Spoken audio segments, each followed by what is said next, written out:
When Donald Trump was running for president, you may remember this, he had a question he loved to ask, a particular thought experiment about a tete-a-tete between Vice President Harris and President Xi. And it went like this.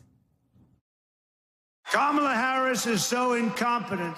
Can you imagine her dealing with President Xi of China? Can you imagine her dealing with President Xi? Can you imagine with President Xi? Can you imagine her negotiating with President Xi of China? Can you imagine her standing with President Xi of China? I don't think so. Can you imagine? He said that so many times. I mean, Trump spent that campaign railing about China's influence in the world, and he repeatedly insisted that he alone was the only candidate tough enough to go toe-to-toe with President Xi of China. He was the only person who could show Xi who's boss. Well, Donald Trump just finished his first state visit to China in his second term, and how did it go? Did big bad Donald Trump stand up to the Chinese leader? We have a friendship, really. He's a tremendous leader. He's been here a long time, very powerful, very strong. There's no doubt about it. I say about him that if you went to Hollywood and you looked for a leader of China to play a role in a movie, central casting. He's central casting. You couldn't find a guy like him. Even his physical features. You know, he's tall, very tall. I'll get criticized. They always criticize me when I say good things about certain leaders, and this one. But he's a leader for China. He's led almost 1.5 billion people for a long time, and he's respected. Can you imagine if Kamala Harris was president?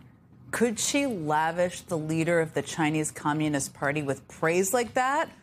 Would she be able to capture what a tall, beautiful autocrat with movie star look she is with the same gushing prose? I don't think so.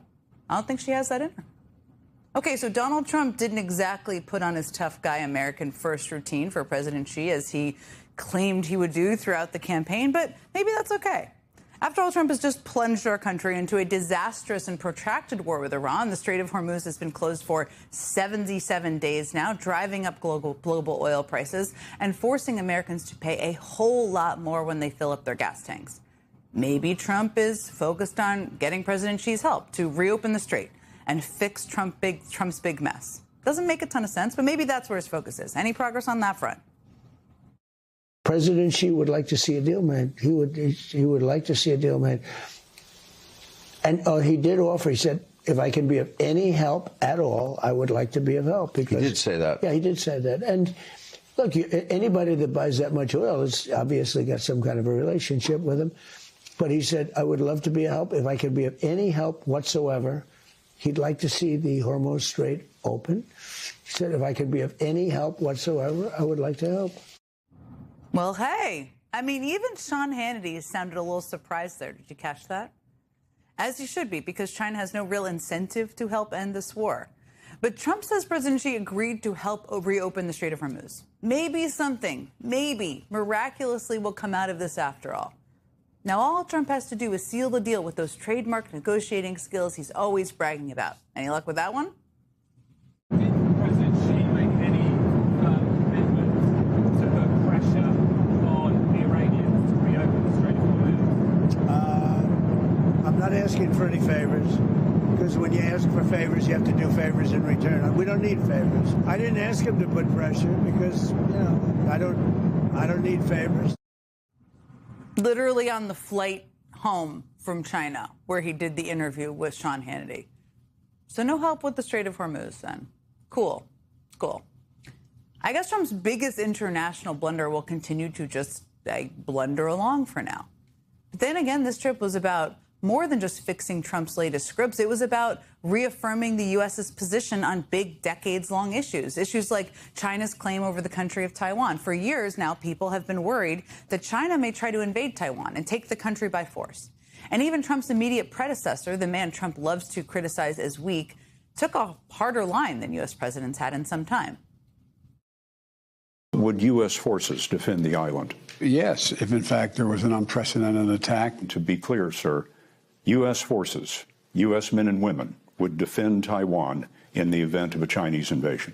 Yes. So what did tough on China Donald Trump have to say about the issue of Taiwan on this trip? You know, I think the last thing we need right now is a war that's 9,500 miles away. I think that's the last thing we need. We're doing very well. Would the U.S. defend Taiwan if it came to it? I don't want to say. I'm not going to say that. There's only one person that knows that. You know who it is? Me. I'm the only person. That question was asked to me today by President Xi. I said, I don't talk about those things. Trump says he's not going to talk about his position on Taiwan, although I kind of feel like he sort of did tell us his position in the first part of that clip. Let's just play that part again. You know, I think the last thing we need right now is a war that's 9,500 miles away. I think that's the last thing we need. I think the last thing we need right now is a war that's 9,500 miles away. It sounds kind of like Trump is saying he's not interested in defending Taiwan if they're invaded by China, which was the position of most presidents in recent memory. And for the record, Taiwan isn't 9,500 miles away from the U.S. It's 6,500 miles away, or about the same distance as Iran. You know, the place where Donald Trump decided we did need a war for reasons he has never effectively explained. So I guess Trump wasn't interested in standing up for Taiwan on this trip, but maybe he was just saving all his leverage for the stuff that really matters to the folks he likes to call his people.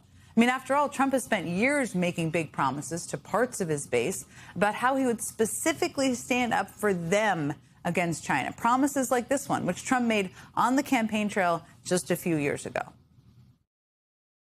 I will ban communist China from buying up American farmland and other critical infrastructure in the United States.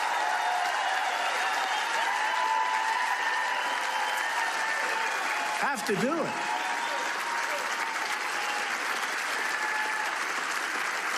You have to do it. So Trump promised he would ban China from buying up U.S. farmland. He said, you have to do it. So did he do it? Did he keep that promise? Chinese nationals have been buying up thousands and thousands of acres of farmland, ranch land, and land near military installations. Look, it's not that I love it. You want to see farm prices drop? You want to see farmers lose a lot of money? Just take that out of the market. But they've had a lot of land for a long time. There you go. Looks like Trump's not exactly keeping that promise he made on the campaign trail either. Look, Donald Trump talked a lot of big talk about how he would be tough on China as president. But at the end of this trip, it seems like he's done really nothing for his voters, nothing for Taiwan, nothing to end his war in Iran. The only things he seems to have done was compliment the leader of the Chinese Communist Party for his good looks and his height, I guess. After all of that, what does Donald Trump want us to believe he got out of this trip? What was our big success? What's the most significant, specific thing you walk away from here for the U.S.? I think the most important thing is relationship. It's all about relationship. I have a very good relationship with President Xi and with China.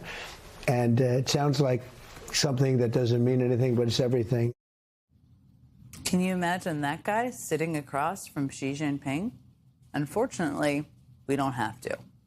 I could not think of two better people to break down all of this madness with me and everything that just happened on that trip. Michael McFaul is the former U.S. ambassador to Russia. Barbara Starr is the legendary former Pentagon correspondent for CNN. Both of them have been on many trips, international trips with many leaders in the past. And I'm so grateful they're joining me now.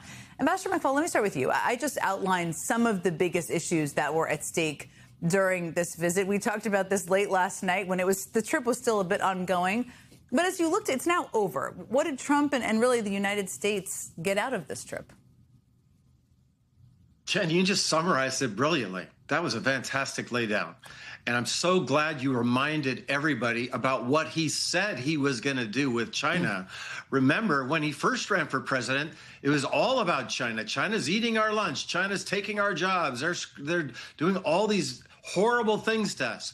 And he used in that phrase, that clip you just showed, communist China, right? You never heard him use the word communist once on this trip.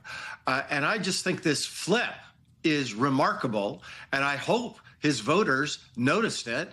I hope Republicans noticed it because for decades, the Republican Party was always saying, Democrats are weak on China, we're going to be tough. And now he is completely flipped. You could not do a bigger flip than what he said he was going to do from his first term. And you could say, well, okay, Mike, settle down. We got really important things we got to do. Therefore, he has to say nice things about the chairman of the Communist Party of China. He has to praise him as the great, great leader. We don't do that for our allies. We only do it for Putin and Xi Jinping. But he has to do it, Mike, because we have to get some concrete things done for the American people. But as you just showed, there's not a single concrete deliverable that makes the American people better off, more secure as a result of this trip. And that's, I think, makes it very bankrupt because everything was so sycophantic about what a great leader he was. You would hope you could translate that into something tangible. And I haven't seen it yet. Now, maybe there's something behind closed doors we'll learn about later, but I haven't seen it so far. No, I haven't either. And usually you would see it because usually all of the work is done on the lead up to the trip and then the presidents announce things because all the work was done by cabinet members and others.